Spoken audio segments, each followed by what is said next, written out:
The War of the Worlds by H.G. Wells. Produced and narrated by Paul Skinner.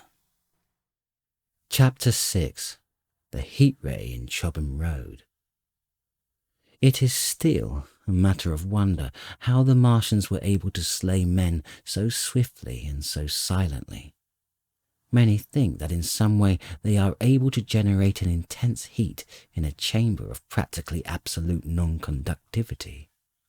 This intense heat they project in a parallel beam against any object they choose, by means of a polished parabolic mirror of unknown composition, much as the parabolic mirror of a lighthouse projects a beam of light. But no one has absolutely proved these details. However it is done, it is certain that a beam of heat is the essence of the matter. Heat and invisible instead of visible, light. Whatever is combustible flashes into flame at its touch. Lead runs like water, it softens iron, cracks and melts glass, and when it falls upon water, incontinently, that explodes into steam. That night, nearly 40 people lay under the starlight about the pit, charred and distorted beyond recognition, and all night long the common from Horsell and Maybury was deserted and brightly ablaze. The news of the massacre probably reached Chobham, Woking and Ottershaw about the same time. In Woking, the shops had closed when the tragedy happened, and a number of people, shop people and so forth, attracted by the stories they had heard, were walking over the Horsell Bridge and along the road between the hedges that runs out at last upon the common. You may imagine the young people brushed up after the labours of the day, and making this novelty, they would make any novelty, the excuse for walking together and enjoying a trivial flirtation.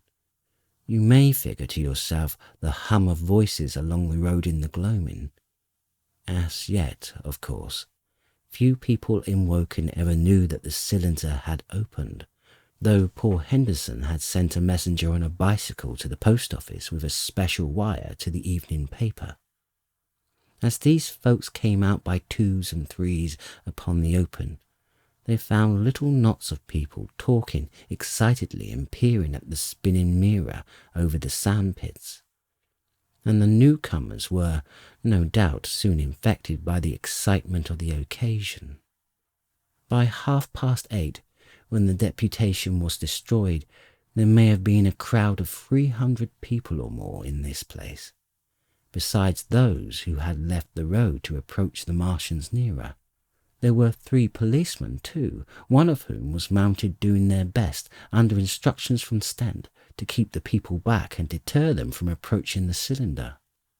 There was some booing from those more thoughtless and excitable souls to whom a crowd is always an occasion for noise and horseplay. Stent and Ogilvy, anticipating some possibilities of a collision, had telegraphed from Horsell to the barracks as soon as the Martians emerged, for the help of a company of soldiers to protect these strange creatures from violence.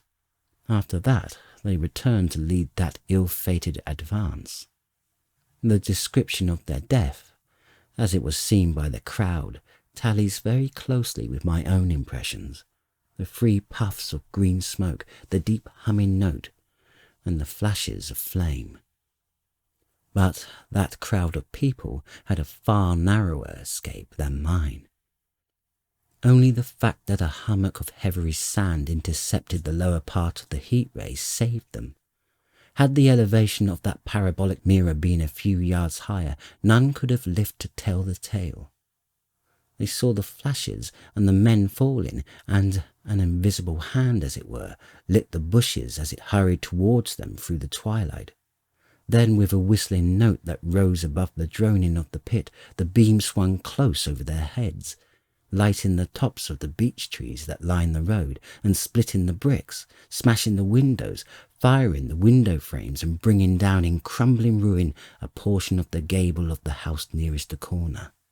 In the sudden thud, hiss, and glare of the igniting trees, the panic-stricken crowd seems to have swayed hesitantly for some moments. Sparks and burning twigs began to fall into the road. Hats and dresses caught fire.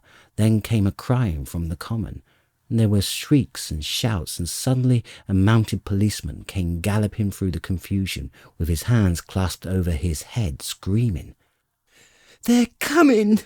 a woman shrieked, and incontinently everyone was turning and pushing at those behind in order to clear their way to Woking again. They must have bolted as blindly as a flock of sheep. Where the road grows narrow and black between the high banks, the crowd jammed, and a desperate struggle occurred. All that crowd did not escape. 3 persons at least, 2 women and a little boy, were crushed and trampled there, and left to die amid the terror and the darkness.